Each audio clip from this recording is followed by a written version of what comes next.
Bom dia, senhoras e senhores.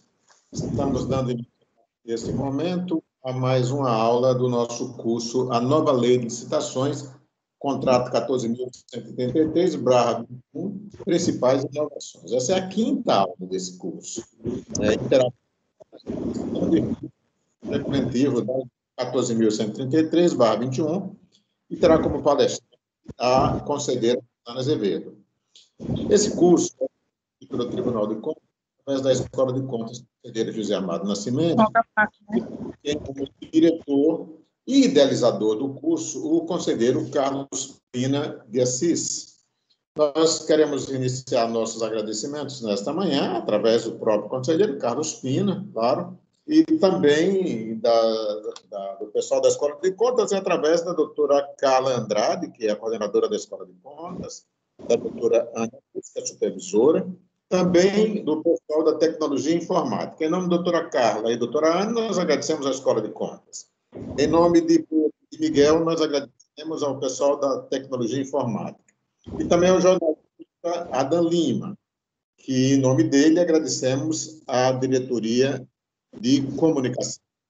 Nós queremos que as perguntas deverão ser, dessa vez, encaminhadas por escrito através do chat, e elas serão respondidas pela conselheira Suzana Azevedo. Não necessariamente hoje. Elas serão respondidas por e-mail, ou como a própria conselheira disse agora há pouco, até telefonar, se alguém quiser, ela responde. Ela disse isso antes da gente entrar no ar, e está aí. Então, nós queremos dizer que podem fazer suas perguntas, que elas serão respondidas. Nós vamos um currículo da professora, da conselheira Carla Suzana Azevedo, que hoje realmente será a nossa professora. Ela vai falar sobre...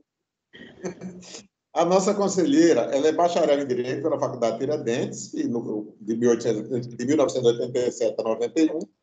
É minha colega radialista, para minha honra, 91 a 93. É pós-graduada em Direito Público pela Universidade de 92 a 94. Tem uma vida pública extensa. Ela foi eleita vereadora no município de Aracaju em 1988. Depois foi reeleita vereadora também por Aracaju em 92. Ela pulou da época de 1.328 votos para 2.505, e assim vai. Depois deputada estadual em 98, aliás, 94, com 10.196 votos. Eu peço licença à conselheira para ficar citando a questão dos votos, porque é um fato relevante.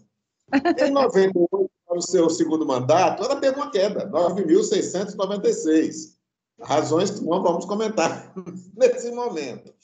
Aí ela ocupou ainda a Secretaria de Governo do município de Aracaju, no governo do prefeito João Gama, de 98 a 99, aí voltou a se candidatar à reeleição. Dessa vez, ela pulou de 9.696 para 18.580. Quase dobrou.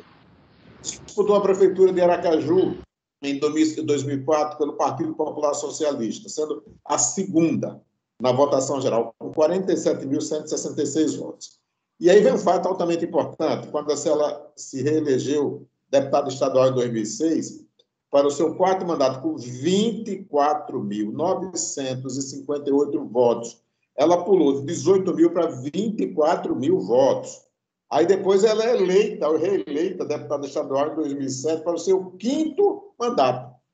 Ela passa da primeira votação de 10 mil para a quinta, isso todos os anos crescendo, com 29.925 votos. Ainda bem que resolveu parar de se candidatar, porque senão não ia ter mais voto para ninguém, né?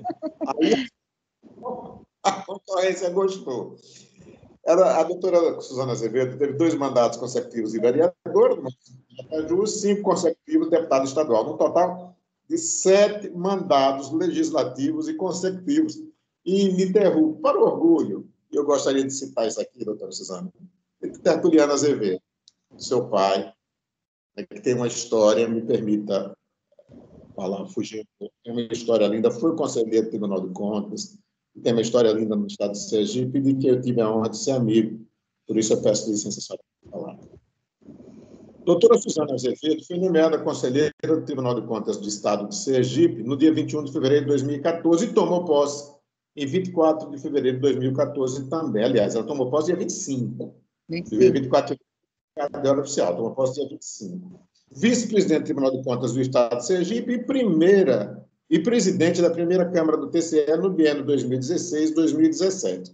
Atualmente, é a vice-presidente do Tribunal de Contas do Estado de Sergipe e presidente da primeira Câmara do TCE no biênio 2020-2021.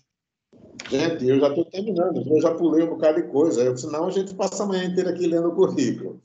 Agora vamos às condecorações. A conselheira Suzana Azevedo, ela tem a Ordem do Mérito da PRP, Comenda do Poder Executivo Estadual, Ordem do Mérito Parlamentar, Comenda do Poder Legislativo Estadual, Comenda do Mérito Parlamentar do município de Aracaju, Medalha do Mérito Militar do Estado de Sergipe, Medalha de Deputado Estadual Quintina Diniz, em 2011, e a Medalha do Mérito Merecido Bessa, Comenda do Tribunal de Contas do Estado de Sergipe, em 25 de fevereiro de 2014, e, mais recentemente, a Medalha Jubileu de Ouro do Tribunal de Contas do Estado de Sergipe, como o nome já diz, medalha que celebra o cinquentenário do nosso tribunal. Terminei o currículo, então, pedindo a todos que desliguem suas câmeras e seus microfones, eu passo a palavra para a conselheira Suzana Azevedo. Bom dia, conselheira.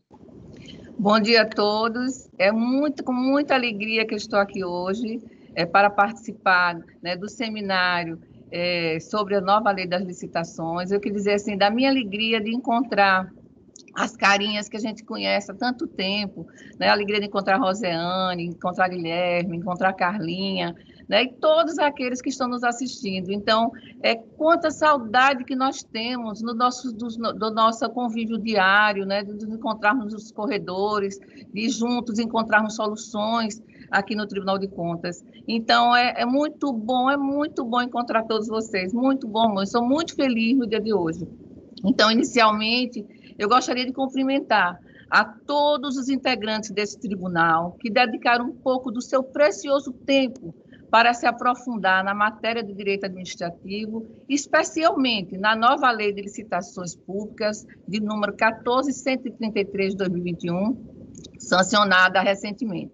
Em tempo, eu aproveito a oportunidade para agradecer o convite feito pelo meu colega, meu professor, meu amigo de muitos anos, né?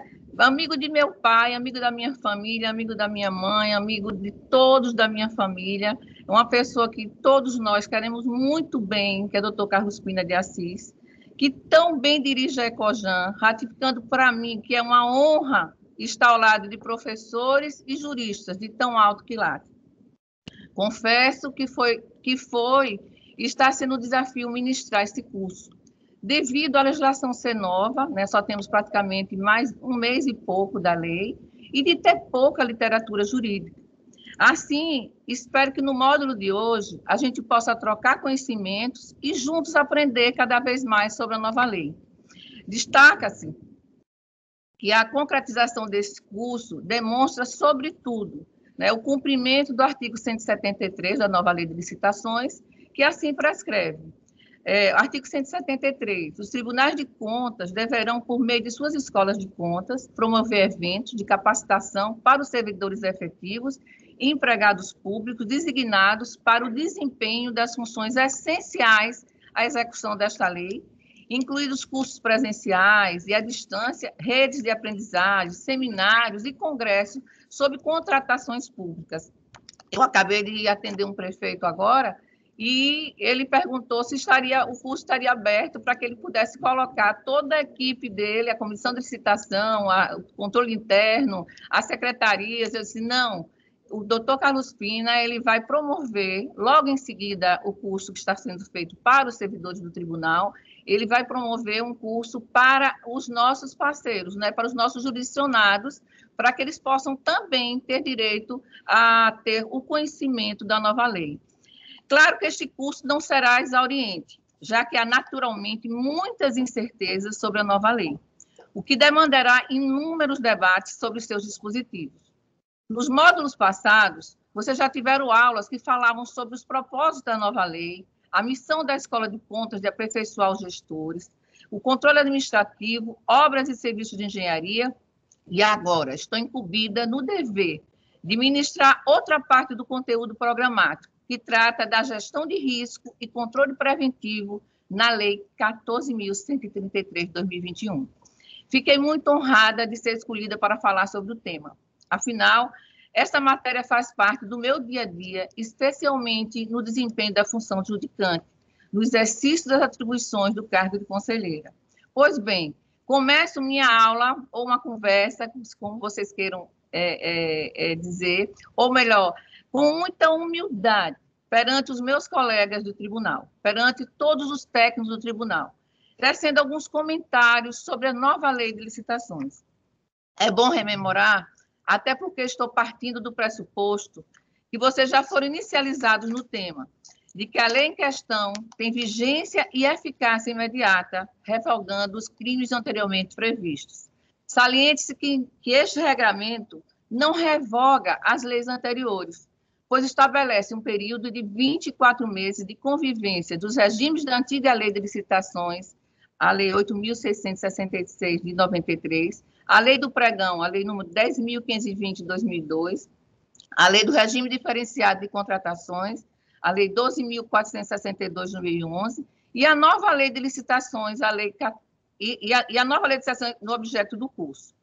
A nova lei utiliza como base a Lei do Pregão e a Lei do Regime Diferenciado de Contratação, além de unificar várias normas legais e infralegais, positivando entendimentos do Tribunal de Contas da União e também absorvendo lições da doutrina. O que se percebe é que a lei pouco ousou no que se refere à inovação e representa, como dito recentemente, um museu de novidades. Talvez por isso seja pertinente a crítica de alguns juristas que defendem que a nova lei de licitações não se trata de uma inovação, mas sim de uma novação, é dizer, renovou-se aquilo já existente. Ou seja, neste ponto, falhou o legislador a não trazer algo que realmente acrescentasse no âmbito das contratações públicas. Outros críticos argumentam que a nova lei possui enfoque nas licitações de grande vulto e complexidade, objeto mais comum no âmbito da administração pública federal, que dispõe de pessoal qualificado para isso, sua redação prolixa, também marcada pela ambição de resolver todos os problemas em matéria de licitações, acaba por dificultar sua aplicação pela maioria dos municípios brasileiros. Como grande novidade, temos que as modalidades convites e tomada de preço foram extintas, incluindo o diálogo competitivo. Feito estes breves comentários, passo ao tema principal da nossa aula, que é a gestão de risco e o controle preventivo. Destaco inicialmente o vanguardismo adotado pela nova lei de licitações, que rompeu barreiras e positivou a gestão de risco. Este tema, infelizmente, não é visto ou tratado com frequência no âmbito das auditorias e instruções processuais dos tribunais de contas, talvez por conta da ausência de regulamentação específica sobre o assunto, que somente chegou a ser compilado em manual pelo Tribunal de Contas da União, lecionado por um decreto de número 9.203 de 2017, e regulamenta a Administração Pública Federal, norma da BNT, Instrução Normativa da TCU e o Ministério do Planejamento, todas elas de caráter infralegais, e sem a força necessária para obrigar estados, municípios e os demais órgãos pertencentes às suas estruturas. Sobre este tema, vou tratar de maneira um pouco superficial, já que é o núcleo de governança, objeto da aula magna do encerramento a ser ministrada pelo amigo do Tribunal de Contas de Sergipe, pelo excelentíssimo ministro do Tribunal de Contas da União, Augusto Nardes. Mas, afinal, o que deve ser a gestão de risco?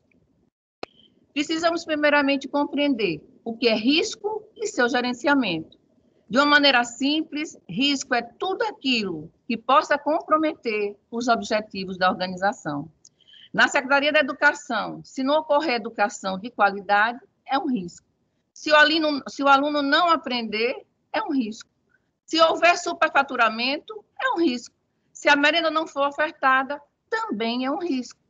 Então, os gestores, ao nomearem secretários sem capacidade técnica relativa à pasta que ocuparem, assumem o risco e elevam as suas responsabilidades. Outro exemplo é o pagamento de empresa terceirizada sem a certidão negativa de débitos previdenciários. Nesse caso, o gestor assume o risco de ser responsabilizado subsidiariamente pelos débitos previdenciários em aberto.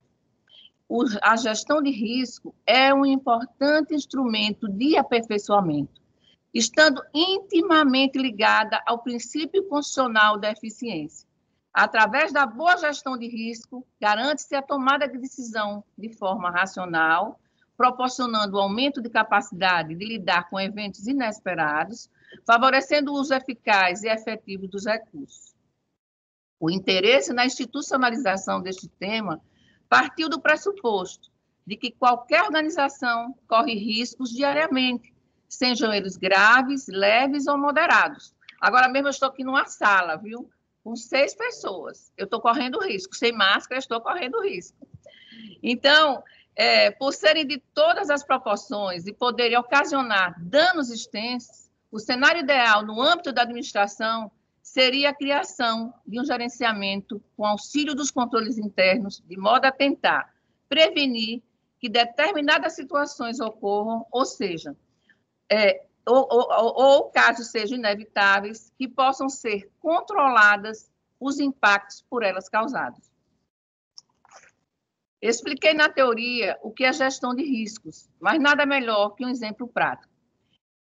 Testemunhamos recentemente a aquisição de exames de PCR pelo governo federal com data de vencimento próxima, o que atrai alto grau de risco de perecimento dos materiais, risco de desperdício de recursos, resultando na não prestação do serviço público.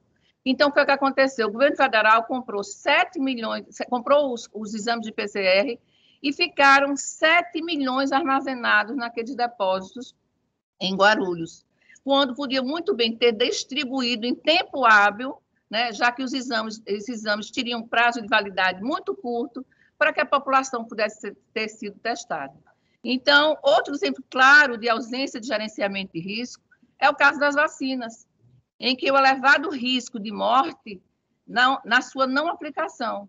Então, foi oferecido vacinas, o gestor se omitiu em comprar e criou um risco muito grande para a população de não ser vacinada. Os riscos fazem parte do nosso dia a dia, sendo impossível a sua eliminação. A cada decisão que tomamos é um gerenciamento de risco, buscando a sua mitigação.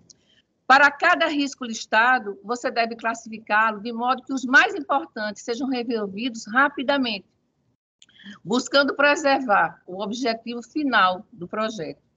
Após listar e classificar os riscos, você deve criar um plano de ação para eliminar ou diminuir os riscos. Com essas técnicas, você provavelmente terá uma execução muito mais segura do seu plano de gerenciamento de riscos. Agora, quais são os benefícios de gerenciar riscos? Auxiliar as organizações a melhorar a eficiência, eficácia, efetividade de diversas formas. Melhoria na entrega dos serviços à sociedade, melhor utilização de recursos, melhor planejamento e gerenciamento de programas e projetos. O objetivo principal de gestão de risco, portanto, é aumentar o grau de certeza na consecução dos objetivos, impactando diretamente na eficiência, pois melhora a qualidade, tempestividade e eficácia nos serviços prestados. Com ações desta espécie, a administração se colocaria à frente das problemáticas, prevenindo-as quando de tomada de decisões e controlando-as quando seu acometimento for inevitável, evitando até danos à sua reputação. Para conseguir se beneficiar de todas essas vantagens, existem algumas ferramentas de gestão de risco. Deve-se inicialmente ser questionado, e se acontecer isso? E com base nesse tipo de perguntas que funciona a ferramenta de gestão de risco. Uma aguinha aqui, viu?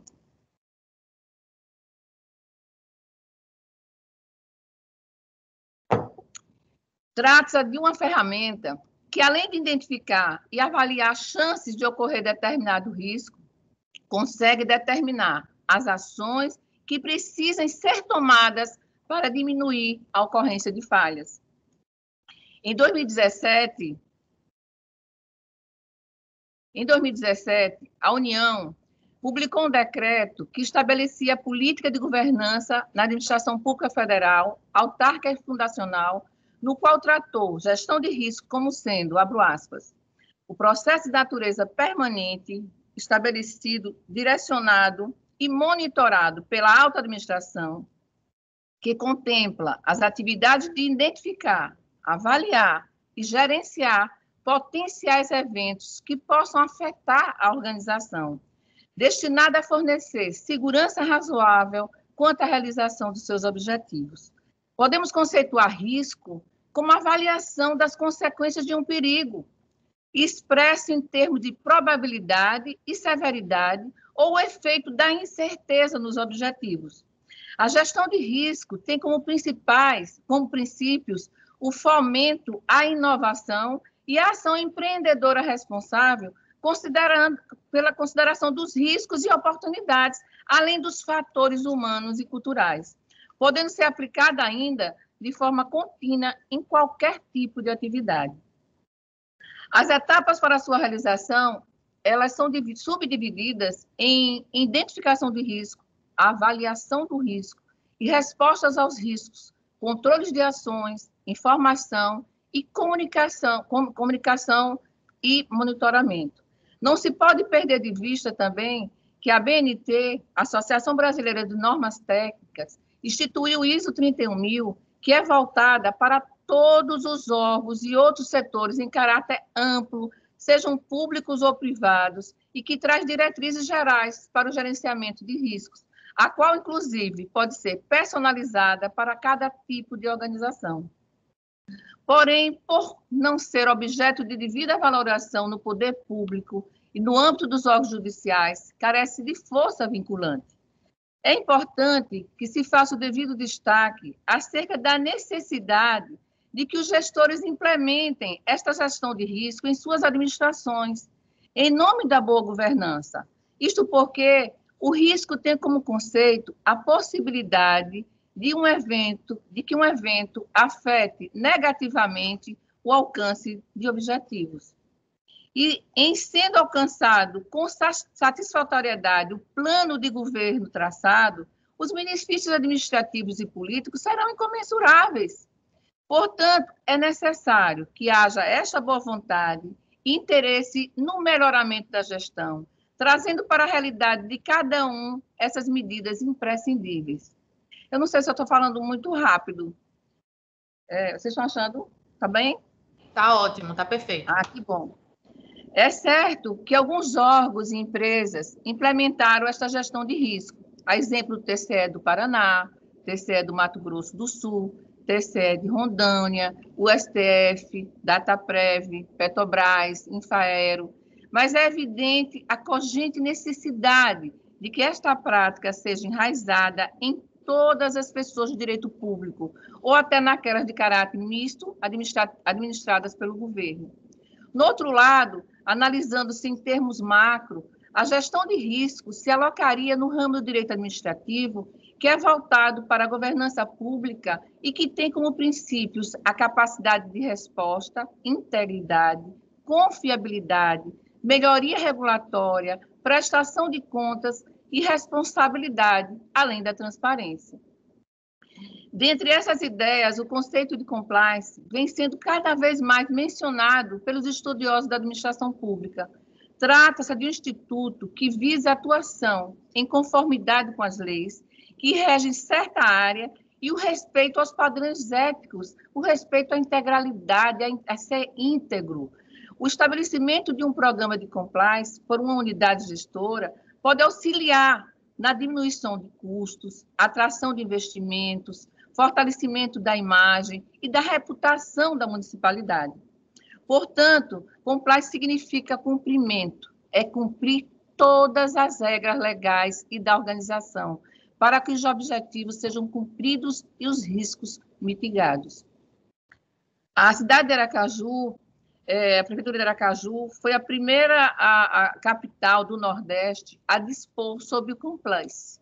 através da Lei 5.241/19, que passou a exigir programa de compliance às empresas participantes das licitações.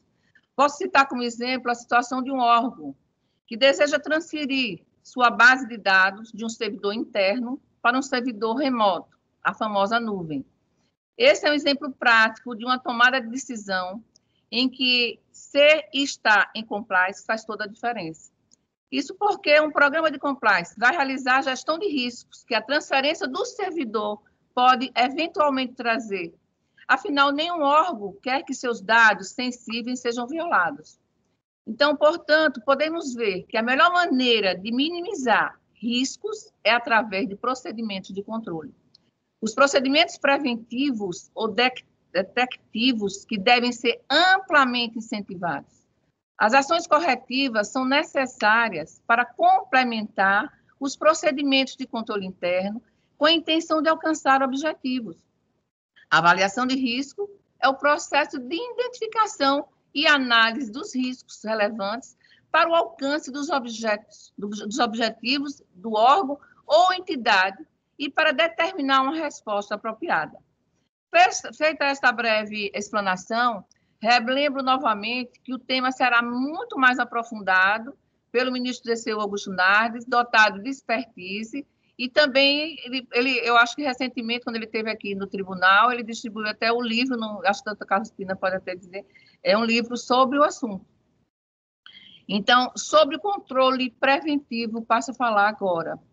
Percebe-se que o legislador reforçou ainda mais a importância do controle interno e do controle externo, colocando-os na posição de garantidores dos objetivos do processo licitatório.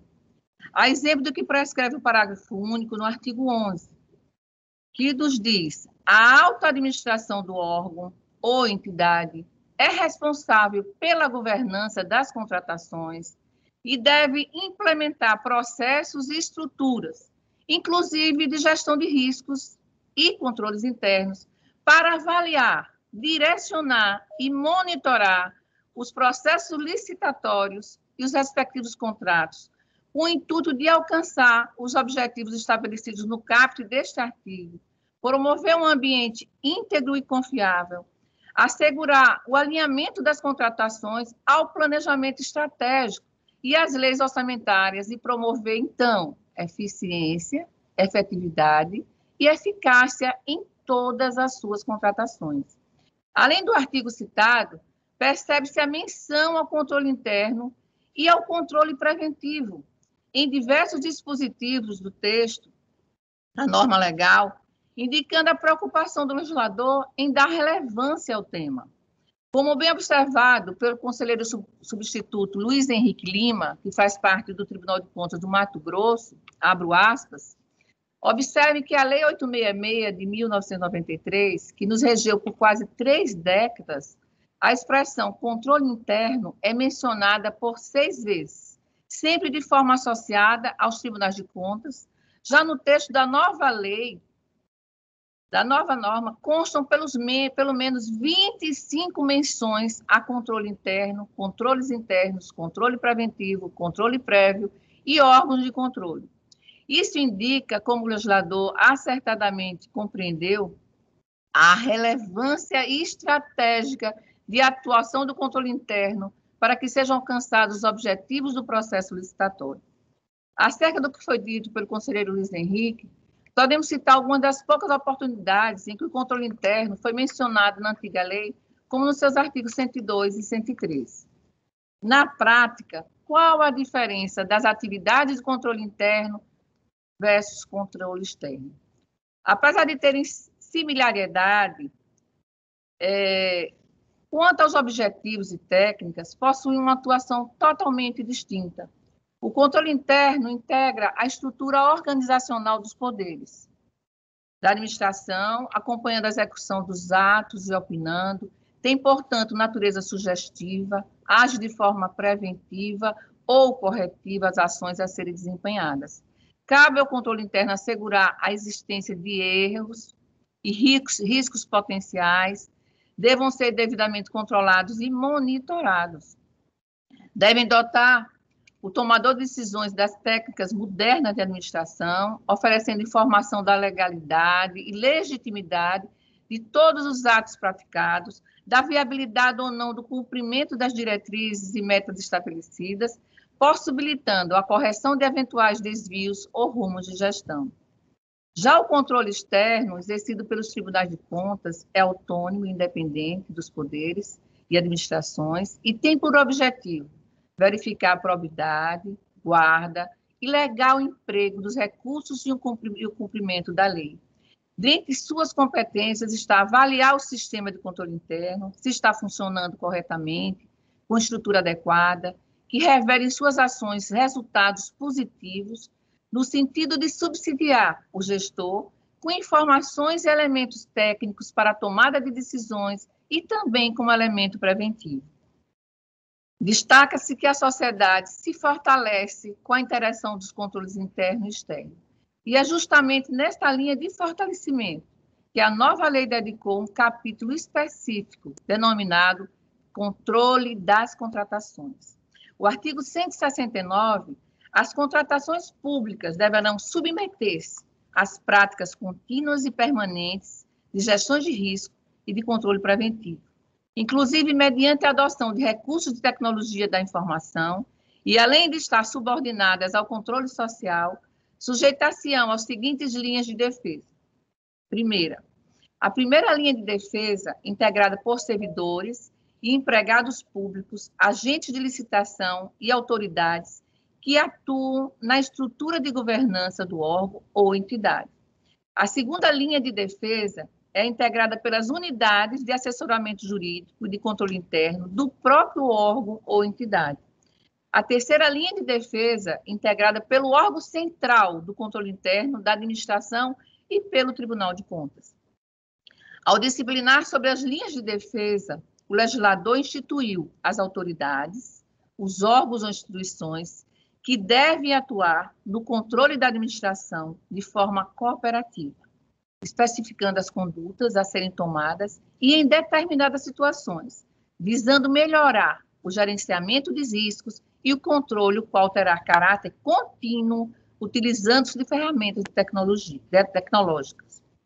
A institucionalização das linhas de defesa foi inspirada no sistema COSO, que é aplicada ao longo do tempo no setor privado. Importante frisar que o controle pode ser realizado por além das autoridades e órgãos discriminados, porque pode ser exercido também por qualquer cidadão e também pelo Ministério Público. Quanto ao inciso 1, quando fala em primeira linha de defesa, relaciona-se o quê? Aos servidores, empregados públicos, agentes de licitação e autoridades, que devem agir de forma integrada. Portanto, num primeiro momento, este controle preventivo é feito internamente, sem o auxílio dos outros órgãos. De fato, ressaltou-se ainda mais o dever de cuidado interno dentro do próprio órgão ou entidade, que deverá fazer esse primeiro acompanhamento para evitar ou mitigar erros e falhas. Neste sentido, os agentes mencionados devem avaliar os atos realizados e o que chamamos de autotutela. Ultrapassada essa etapa, chegamos então à segunda linha de defesa, que é composta pelas unidades de assessoramento jurídico e controle interno do próprio órgão ou entidade. Aqui cabem duas informações bastante relevantes.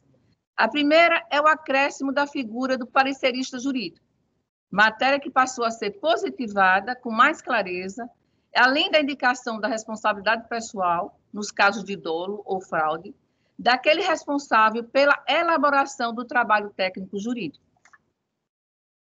A segunda é que a nova lei, o controle interno, tomou uma posição de destaque, a despeito do seu lamentável desprestígio na Lei 866. Antes, todos os apontamentos que tratavam do controle interno, que eram poucos, o associavam diretamente ao Tribunal de Contas, chegando a causar uma confusão acerca da independência de cada um deles. À unidade de assessoramento cabe o controle prévio da legalidade do procedimento e assessorar os fiscais do contrato. É onde atuam as procuradorias dos municípios, tanto o assessoramento jurídico quanto o controle interno devem agir como órgão de assessoramento, apoiando o agente de contratação, a equipe de apoio e auxiliando o fiscal do contrato, onde tudo isso com o objetivo de prevenir riscos na execução contratual.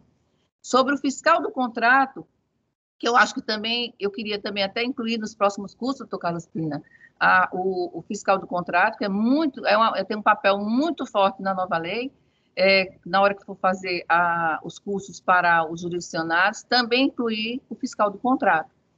Então, sabe-se que ele é responsável por conduzir o processo de contratação desde a sua origem até o encerramento do contrato.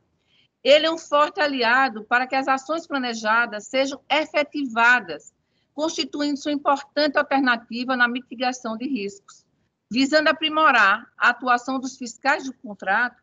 Além da necessidade de capacitação dos fiscais, a nova lei de licitações estabeleceu que ele poderá ser auxiliado pelos órgãos de assessoramento jurídico e de controle interno da administração e que deverão dirimir dúvidas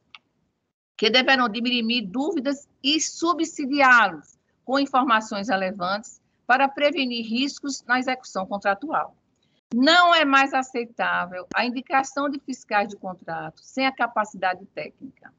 Inclusive, em várias instruções processuais desenvolvidas pela CCI, pela primeira CCI, os fiscais têm sido chamados à lide para responder pelos seus atos. Assim, ao indicar agentes capacitados, o gestor também diminui riscos. No corpo da lei, encontramos no artigo 8º, 117, a atribuição de apoio dos órgãos de assessoramento jurídicos e controle interno. O artigo 8º, no parágrafo 3º, as regras relativas à atuação do agente de contratação e da equipe de apoio, ao funcionamento da comissão de contratação e a atuação de fiscais e gestores de contratos, de que trata esta lei, serão estabelecidas em regulamento. E deverá ser prevista a possibilidade de eles contarem com o apoio dos órgãos de assessoramento jurídico e de controle interno para o desempenho de suas funções essenciais à execução do disposto nesta lei. Já no artigo 117, a execução do contrato deverá ser acompanhada e fiscalizada por um ou mais fiscais do contrato, representantes da administração especialmente designados, conforme requisitos estabelecidos no artigo 7º desta lei, ou pelos respectivos substitutos, permitir a contratação de terceiros para assisti-los e subsidiá-los com informações pertinentes a essa atribuição. O parágrafo 3º diz o seguinte: o fiscal do contrato será auxiliado pelos órgãos de assessoramento jurídico e de controle interno da administração, que deverão dirimir dúvidas e subsidiá-lo com informações relevantes para prevenir riscos na execução contratual.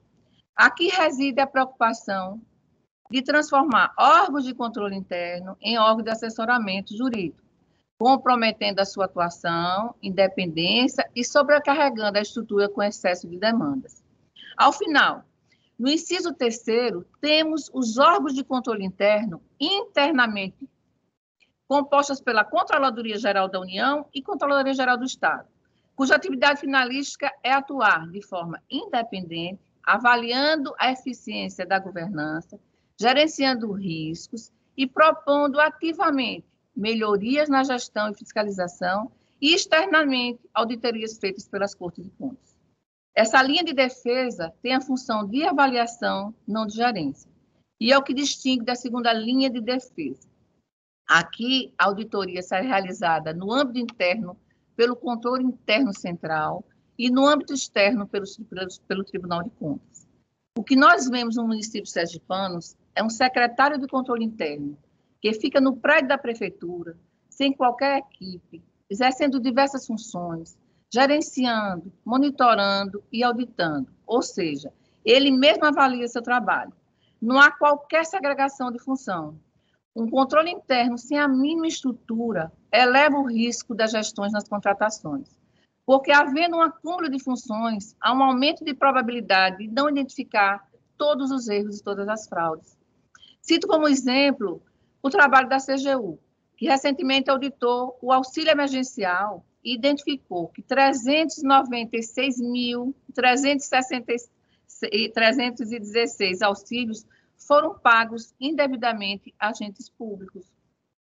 Nesta última etapa, vemos claramente a ação externa no órgão ou entidade, ou seja, pressupõe-se que após a análise interna pelos agentes da estrutura do órgão, da assessoria jurídica e do controle interno próprio, não tenha sido identificada qualquer irregularidade que possa ser corrigida no âmbito interno.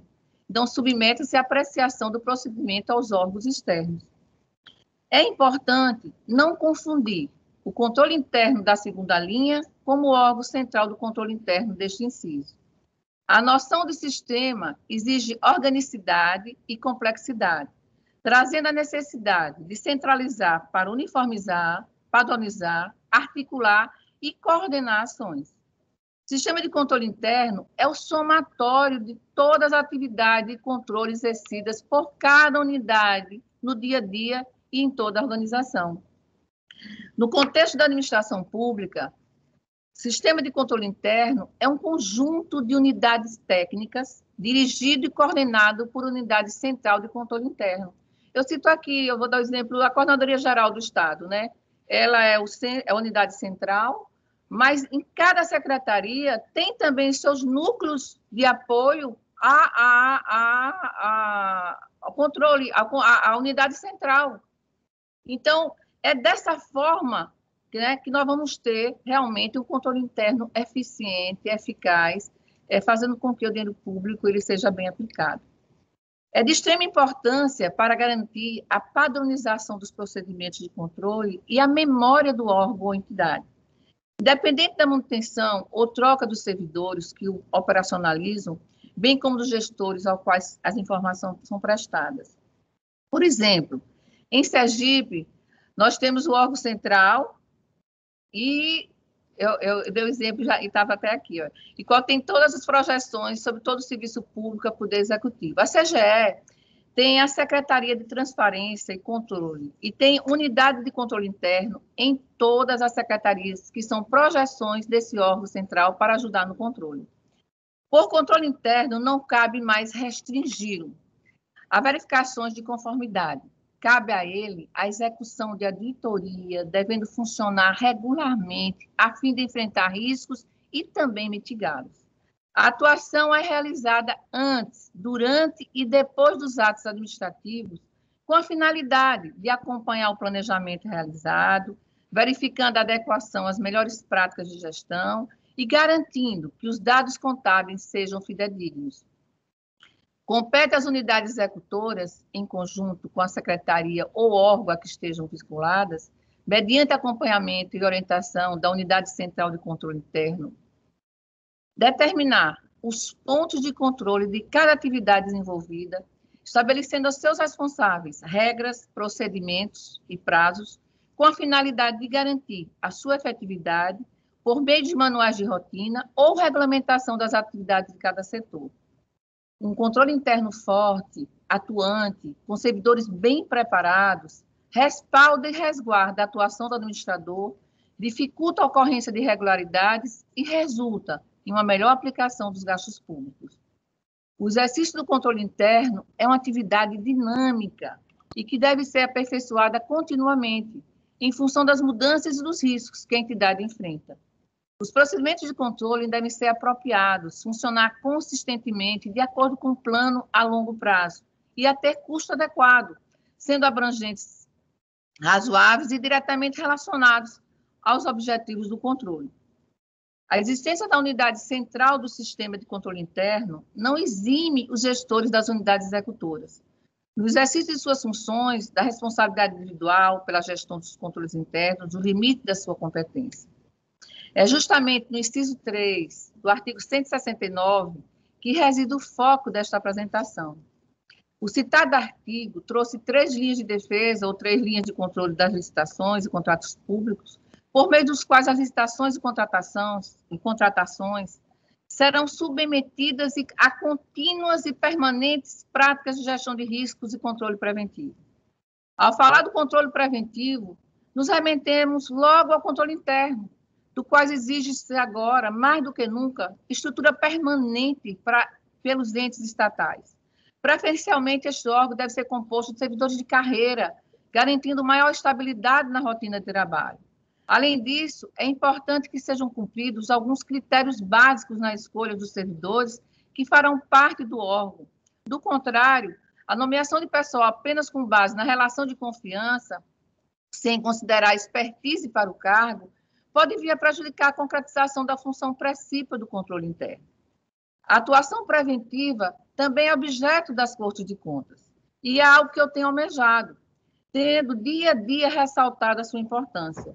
Isso porque a atuação repressiva posterior, que é a base de vários tribunais de contas, muitas vezes não logra êxito em evitar ou recuperar o dano ao erário, muito menos transformar qualquer realidade social.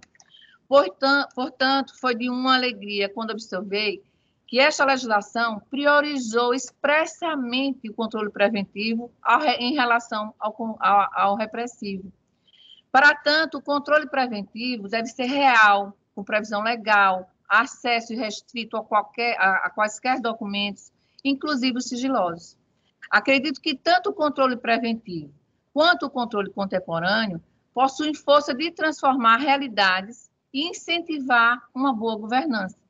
Quando assumi o cargo de conselheira, o acervo processual da CCI naquela época e do gabinete era um volume muito considerável de processos, com processos bastante antigos, inclusive anteriores ao ano 2000. E, diante deste cenário, trabalhamos conjuntamente de forma árdua, contando com grande apoio dos nossos analistas da primeira CCI, que eu queria assim, fazer um agradecimento muito, muito especial a todos eles, pelo trabalho, o desprendimento, né? Eu digo assim, eu tenho muito orgulho da equipe, muito orgulho mesmo, para poder apreciar e julgar as contas no ano em que são apresentadas. Nós temos um projeto, né? Nós temos um projeto, os analistas comigo, nós temos que julgar, as contas chegaram no ano, até dezembro elas terão que ser julgadas. Então, isso é muito importante, né, para o Tribunal de Contas, isso é muito importante para o gestor, isso é muito importante até em detectar erros, para que possamos também resolvê-los. E já estamos agora mesmo, nós estamos no ano de 2019, terminando os processos do ano de 2019, e se Deus quiser, é o objetivo de toda a equipe, que no final do ano nós estaremos julgando, até o final do ano nós estaremos julgando as contas de 2020. Penso que atingindo esta meta, teremos mais tempo e pessoal para realizarmos auditorias, corrigindo eventuais falhas e incentivando as boas práticas. O tema controle interno teve seu marco legislativo inicial na Lei 4.320 de 64, na qual as expressões controle interno e externo foram criadas e, posteriormente, na Constituição Federal, em 1988, a qual expressamente previu a obrigatoriedade de manutenção do sistema de controle interno pelos poderes legislativo, executivo e judiciário. É certo que o controle interno desempenha essencial função da administração pública, assessorando os gestores na busca do controle adequado do processo, dando sugestões, recomendações e suporte. A missão do controle interno, inclusive, é disposta de forma clara nos incisos do artigo 74 da Constituição Federal. No inciso primeiro, avaliar o cumprimento das metas previstas no Plano Plurianual, a execução dos programas de governo, dos orçamentos da União. No 2, comprovar a legalidade e avaliar os resultados quanto à eficácia e eficiência da gestão orçamentária, financeira e patrimonial nos órgãos e entidades da administração federal, como também da aplicação de recursos públicos pelas entidades de direito privado. No inciso 3, diz o seguinte: exercer o controle das operações de crédito, avais e garantias, bem como dos direitos e haveres da União, e apoiar o controle externo no exercício da sua missão institucional. A previsão de apoiar o controle externo é expressa, devendo colaborar, prevenir, dar ciência ao Tribunal de Contas de qualquer irregularidade ou ilegalidade observada na gestão, sob pena de responsabilidade solidária, sem, contudo, se subordinar. O artigo 74, parágrafo 1º, diz o seguinte: os responsáveis pelo controle interno, ao tomarem conhecimento de qualquer irregularidade ou ilegalidade, dela darão ciência ao Tribunal de Contas da União sob pena de responsabilidade solidária. O texto constitucional traz de forma mais específica o sistema de controle interno dos municípios. O artigo 31 diz o seguinte: a fiscalização do município será exercida pelo Poder Legislativo Municipal mediante controle externo e pelo sistema de controle interno do Poder Executivo Municipal na forma da lei. A forma regulamentada já nos revela a obrigatoriedade de instituir o sistema de controle interno. Portanto, desde a Constituição de 1988, os poderes de todos os entes federativos estão obrigados a criar, organizar e aperfeiçoar os órgãos centrais do controle interno. No âmbito do Tribunal de Contas de Sergipe, a normatização do controle interno foi tratada desde a Lei Orgânica número 490, que dedicou o título, capítulo 6, do controle interno. A atual Lei Orgânica desta Corte de Contas, na Lei Complementar número 205/2011, em seus artigos 101 a 103, manteve e ampliou as disposições sobre o sistema de controle interno. Temos ainda em 2001 a obrigatoriedade de todos os poderes e municípios do Estado criarem um sistema de controle interno de acordo com a Resolução 2006/2001. Já as resoluções 214 e 222, ambas de 2002, estabelecem a obrigatoriedade da apresentação de relatório e o certificado de auditoria emitido pelo órgão de controle interno, acompanhado de relatório com informações relevantes. A União, somente em 2003, criou e estruturou o órgão central de controle interno, que é a CGU, através da Lei de 10.683 de 2003, e inspirados nela, os demais entes estaduais também decidiram criar as estruturas de seus órgãos centrais. Em Sergipe, como eu já disse, temos a Controladoria Geral do Estado. Os controles internos devem ser estruturados minimamente, a fim de oferecer segurança razoável de que os objetivos do órgão ou da entidade estão sendo alcançados.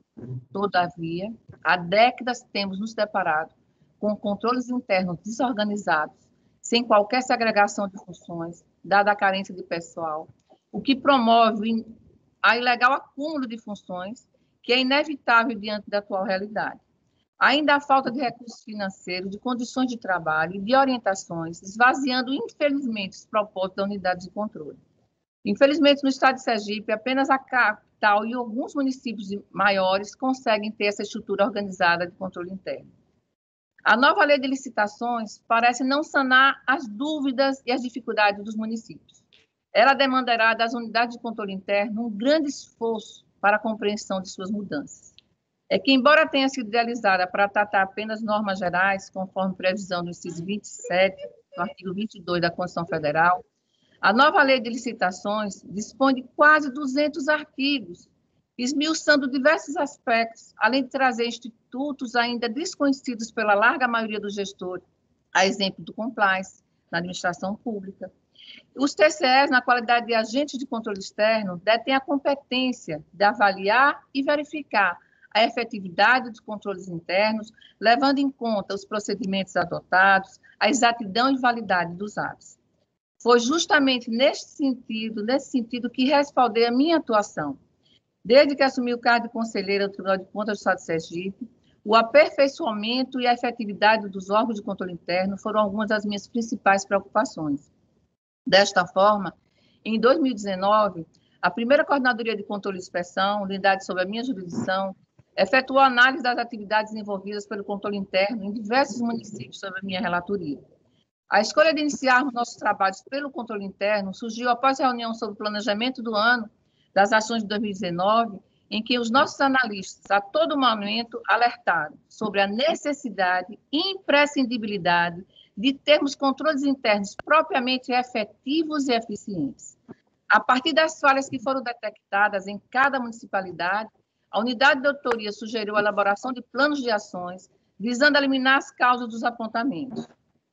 Foi com o intuito de mitigar as imperfeições diagnosticadas que firmei nas dependências desta Corte de Contas, juntamente com os representantes do Ministério Público de Contas e do nosso corpo técnico, diversos termos de ajustamento de gestão com cada um dos gestores responsáveis. Dentre os objetivos pactuados no instrumento, foram concedidos prazos para que os interessados providenciassem a lotação de servidores na Secretaria de Controle Interno em número, no mínimo, de 2 pessoas, e com formação compatível com as ações de revisão e fiscalização dos procedimentos e processos relacionados às ações de controle interno.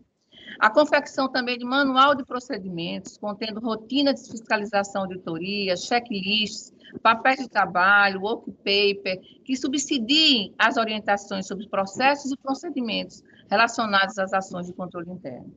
A confecção de relatório pormenorizado das ações implementadas do controle interno, com hiato temporal da data da assinatura do TAG até o término do prazo, com assuntos relacionados ao orçamento, ao financeiro, ao patrimônio, como indicativos de achados e propostas de resolutividades. A apresentação de estudo técnico que demonstrasse a viabilidade de realização ou não de concurso público de provas e títulos para preenchimento de vagas de servidores efetivos vinculados à Secretaria de Controle Interno. E, como conclusão, tivemos atendimento das solicitações por parte da maioria dos municípios e a consequente evolução do seu controle interno.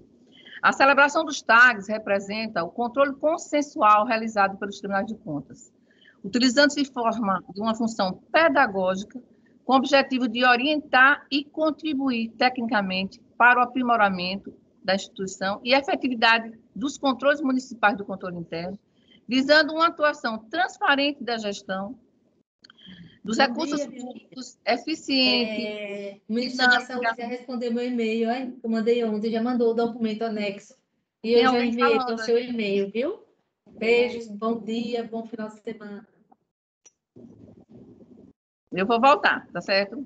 Então, a celebração dos TAGs representa o controle consensual realizado pelos tribunais de contas, utilizando-se da função pedagógica, com o objetivo de orientar e contribuir tecnicamente para o aprimoramento a instituição e efetividade dos controles municipais do controle interno, visando uma atuação transparente da gestão de recursos públicos, onde tem a eficiência, onde a dinâmica atual e a parceria do controle com a parceria do controle externo. Tal preocupação foi abraçada por esta Corte de Contas, que realizou o curso Imprescindibilidade do Controle Interno em março de 2019. Em maio de 2019, também foi realizado pelo TCE o curso, também foi sugestão da nossa coordenadoria, da primeira CCI, tanto o curso para os controles internos, como também o outro curso, elaboração de termos de referência, que teve como instrutora competente advogada a doutora Marta Braga, também professora universitária, e foi voltada à capacitação da Comissão de Licitação das Prefeituras e Câmaras Municipais. Tenho muito orgulho em poder dizer que também contribuí de forma ativa para o aperfeiçoamento e capacitação do controle interno dos municípios que estavam sob a minha jurisdição. E, finalizando a apresentação, retorno à análise do artigo 169, no seu parágrafo 3º, no qual o legislador disciplinou as condutas a serem adotadas, primando pelo aperfeiçoamento do controle preventivo e a capacitação dos agentes públicos responsáveis nas situações de impropriedades formais, adotando medidas de saneamento e mitigação da nova ocorrência. E nas irregularidades que configurem dano à administração, deve-se observar a segregação de funções e a necessidade de individualização das condutas com remessa de cópias para o Ministério Público Estadual para apuração de ilícitos da sua competência. Isso já é praxe no Tribunal de Contas de Sergipe, em que várias decisões constam representação ao Ministério Público Estadual. Se ela achar, né? Outra positivação que merece destaque é a prevista no inciso 1 do artigo 171, que chamamos de construção participativa, diálogo do controle com o gestor. No âmbito do Tribunal de Contas da União, a construção participativa foi regulamentada pela Resolução número 315 de 2020, através da qual se disciplina que o tribunal, ao expedir determinações nas decisões, deverá abrir novo prazo, que não é o da citação, para a instituição ou gestor atual, não obrigatoriamente aquele que está sendo responsabilizado, para que a entidade tenha a oportunidade de dizer ao tribunal as suas percepções sobre eventuais consequências práticas que inviabilizem ou desatendam outros interesses públicos. Ademais, o artigo 171, especialmente em seu parágrafo 1º, trouxe inovação que representa interferência na autonomia das Cortes de Contas. Se não, vejamos. O artigo 171 diz o seguinte: na fiscalização do controle, será observado o seguinte, parágrafo 1º.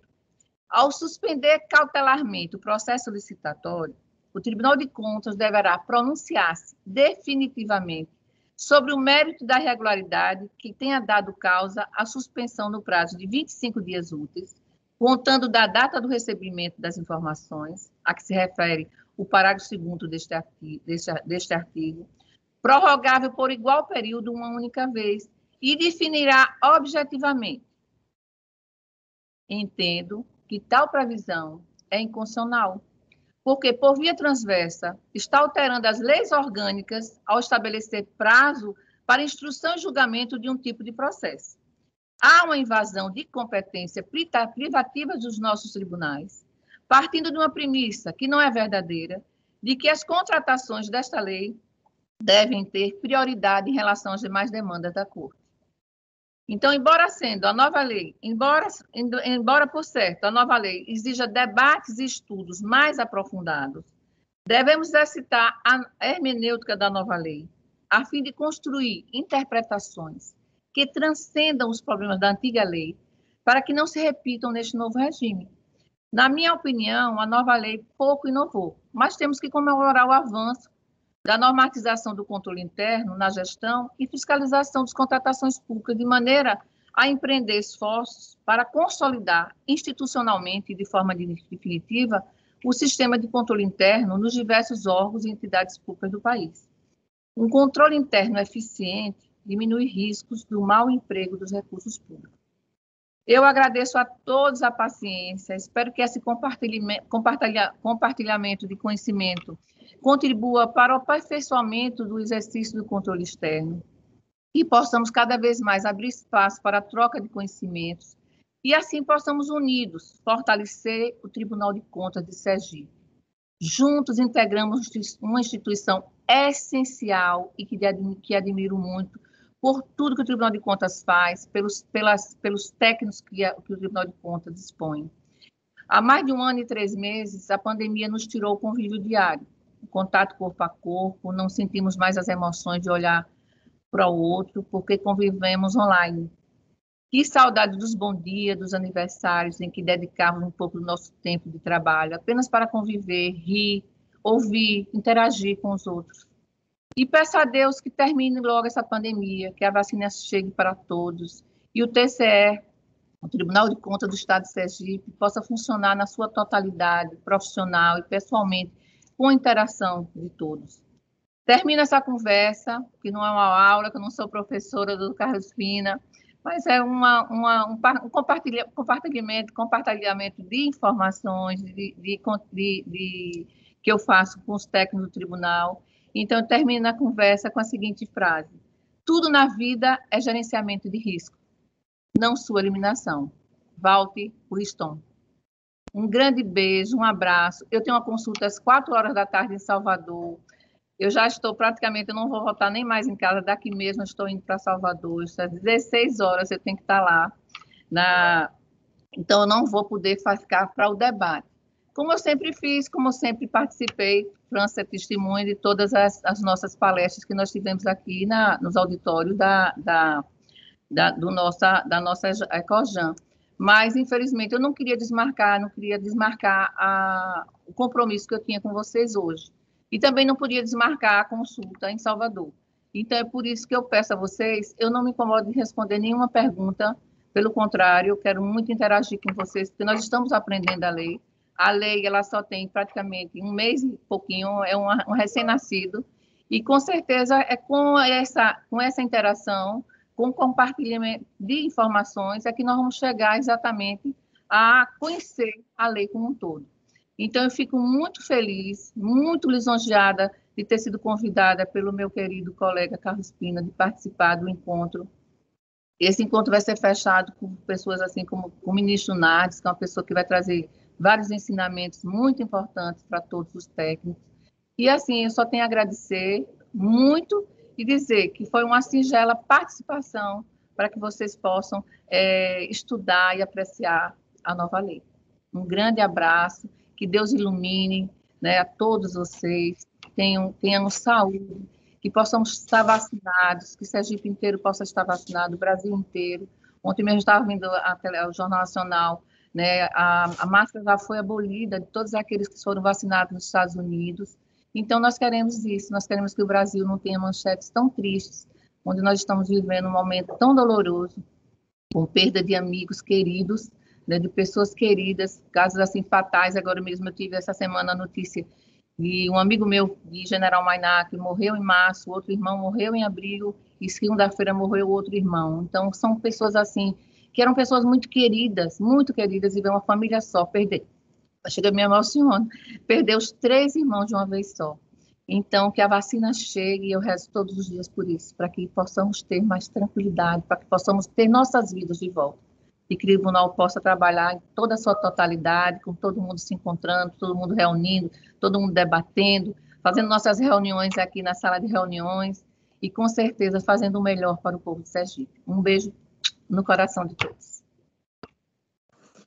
Antes de convidar o conselheiro Carlos Pina, que vai falar sobre a aula, sobre a conselheira Suzana Azevedo, doutor Carlos Pina, antes de convidar o senhor, eu gostaria de registrar e agradecer aqui as presenças do conselheiro substituto, Rafael Fonseca, que também, no próximo dia 21, dará uma aula aqui nesse curso, e da doutora Marta. A doutora Marta Braga, ela é professora, convidada da doutora Suzana Azevedo. A doutora Marta Braga é professora e advogada, especialista em licitações e contratos. Então, nós queremos agradecer essas duas ilustres figuras aqui presentes nessa nossa aula e, de imediato, passar a palavra ao conselheiro Carlos Pina, idealizador desse curso. Bom dia, com o senhor, bom dia, mas uma boa tarde agora, não? Bom dia mesmo, doutor Carlos Pina.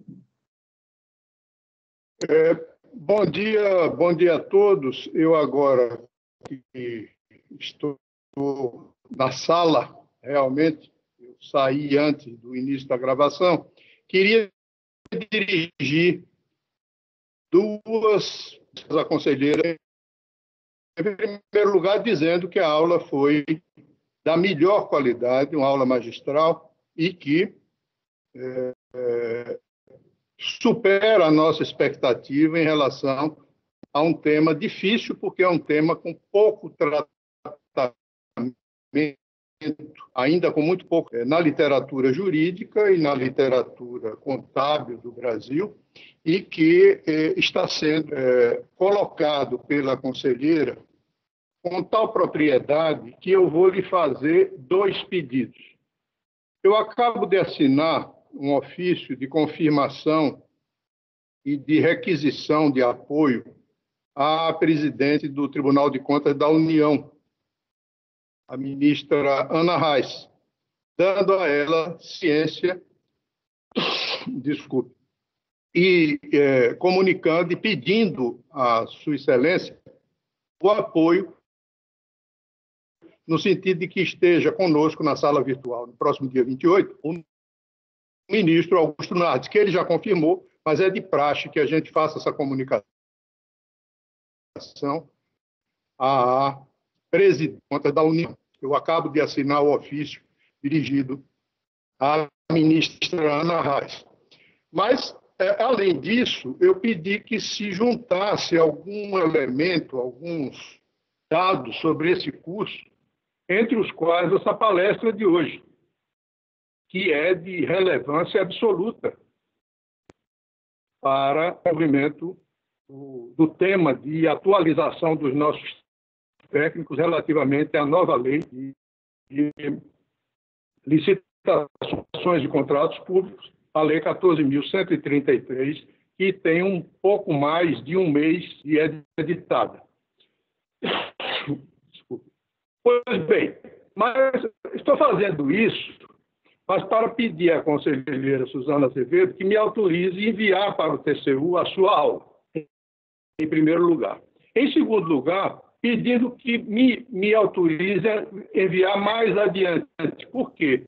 Há uma história aqui que eu quero contar brevissimamente a vocês, que indica uma coincidência que a conselheira Suzana Azevedo, que tem muita experiência nessas coisas da alma, do espírito, da religião, há de concordar que é uma coincidência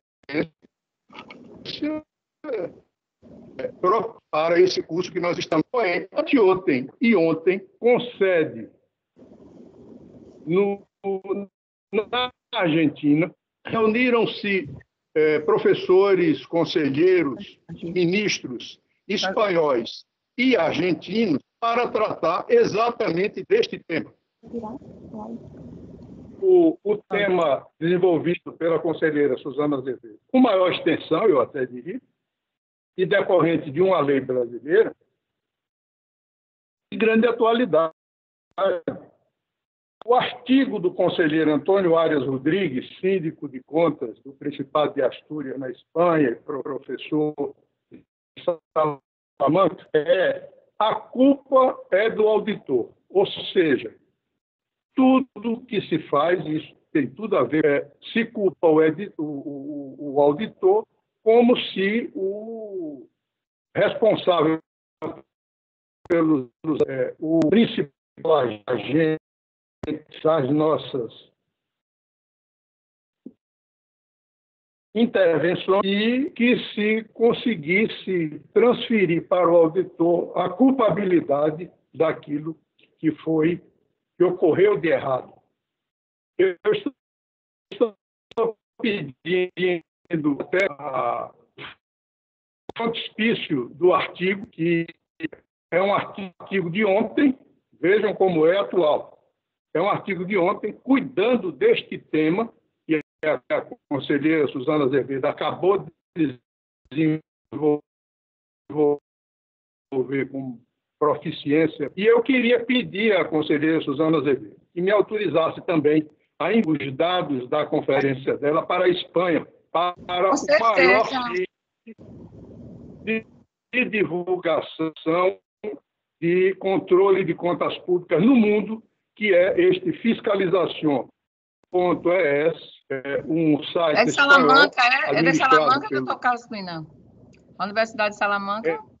Ele é professor de Salamanca, mas esse site ele opera a partir do tribunal no qual ele trabalha, que é o Tribunal do Principado de Astúrias, no norte da Espanha. Então, está aqui, vejam vocês a data. 14 de 2021, é de ontem esse artigo, absolutamente de acordo com aquilo que a conselheira Suzana Azevedo disse. Mais do que isso, ele indica que ele sabe que no Brasil nós estamos constando isso da lei, mas que na Europa e na Argentina ainda não há uma lei que trate dessa questão da matriz de risco, dessa questão do controle do risco, como a conselheira Suzana Azevedo acabou de desenvolver. É muito prazeroso para mim saber que nós estamos não apenas como pioneiros nos cursos sobre a lei de licitações, mas estamos avançando e avançando seguramente na construção de uma doutrina sobre a nova lei de licitações, para o que temos essa formidável oração da conselheira Suzana Azevedo, a quem eu agradeço muitíssimo a sua autorização para que a gente dê divulgação desta sua palestra também para o resto do mundo, para a Argentina, para a Espanha, que são nossos interlocutores nessas matérias. Então, vejam vocês a felicidade de poder ter na madrugada de hoje este artigo que se refere a um evento acontecido anteontem e ontem, e que tem exatamente como o tema é atual, né, Carlos Pina? Como o tema é forte, né? Tratando de um tema muito importante, muito atual, muito pioneiro até, como fez Vossa Excelência, a conselheira Suzana Azevedo. Muito obrigado por tudo. Agora, de minha parte, o compromisso de que o fiscal de contrato e o controle interno serão objeto de nossos cursos dirigidos aos nossos jurisdicionados, para cujos cursos eu, de logo, estou convidando Vossa Excelência em público. A figura do procurador também, que ele vai ser o parecerista, né? Ele que vai dar o parecer pela legalidade. A responsabilidade do controle jurídico é muito forte neste momento. Muito, né? muito. Então, temos que também privilegiar as novidades positivas. E queremos agradecer a senhora, conselheira Suzana Azevedo. Não podemos prescindir dos seus, naqueles cursos que virão para os nossos jurisdicionados e abertos ao público em geral. E quero dizer a Vossa Excelência que, feito este convite, eu quero também convidar a todos para segunda-feira, às 10h30, na aula, que será a aula de sequência, a sexta aula, que vai ser ministrada pela professora e diretora do nosso tribunal, a professora Patrícia Verônica Nunes Carvalho Sobral. Eu estou muito feliz com o resultado do curso. Quero comunicar à senhora, conselheira Suzana, que temos mais de alunos na sala e teremos certamente um excelente resultado a partir destas conversas, desta troca de informações que temos feito aqui. Muito obrigado a todos. Vamos liberar a senhora Suzana Azevedo, que tem uma viagem a fazer, e todas as perguntas serão encaminhadas devidamente à conselheira, que as responderá aos alunos que estão fazendo parte deste curso em boa hora, iniciado pela Ecojan. Agradeço mais uma vez a técnica que decorre a presidência do tribunal, através do conselheiro Luiz Augusto Ribeiro. Agradeço ao pessoal da Ecojan, agradeço a todos os alunos que aqui estão, agradeço especialmente à conselheira Suzana pela magistral aula que acaba de promover. Todos estaremos juntos na segunda-feira, se Deus quiser. Eu que agradeço. Olha como é bom ver Carlinha, como é bom. Que saudade desse povo, que saudade, que saudade. Eu queria agradecer e dizer que todo o material está à disposição de todos, né? Vai ficar à disposição da Ecojan. Né? Tem muitos ali, tem um estudo, tem aquelas normas todas, entendeu? Então, está à disposição de todos os colegas de tribunal, né? Porque eu me considero como um colega dos analistas também, estamos aqui todos para aprender. O doutor João Augusto Bandeira de Mello, um abraço grande para o senhor, Jadson também, que bom revê-lo. Né? E dizer assim, que foi com muita alegria, como é bom também, eu digo assim, a gente às vezes fica assim impactada quando a gente é convidada, sem termos assim o dom, né, de palestrar, mas também é uma oportunidade, doutor Carlos Pina, de estudar, né? É uma oportunidade de estudar, de conhecer a nova lei. Então, com certeza, tudo isso foi muito bom para mim.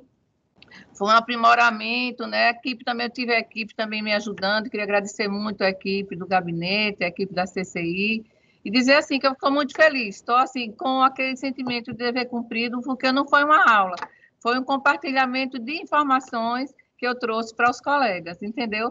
E, assim, muito feliz eu estou de poder participar, de poder ver que Vossa Excelência traz do debate que está tendo, né, na Espanha sobre a questão do controle, e, com certeza, o controle sempre será nas administrações públicas. Hoje existe controle nas privadas, nas empresas privadas existe o controle, auditorias pesadas nas empresas privadas, quanto mais no poder público. No poder público nós temos cada dia mais nos aperfeiçoarmos, capacitar nossos técnicos, capacitar nossos jurisdicionados, para que o povo seja o grande ganhador de tudo isso, né? Que o dinheiro público ele renda para que as obras, para que o dinheiro público consiga chegar no nosso grande objetivo, né? Que é uma educação de qualidade, uma saúde de qualidade, obras públicas de qualidade, e que o povo seja o grande vencedor de tudo isso.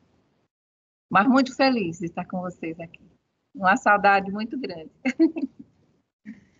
Um beijo no coração.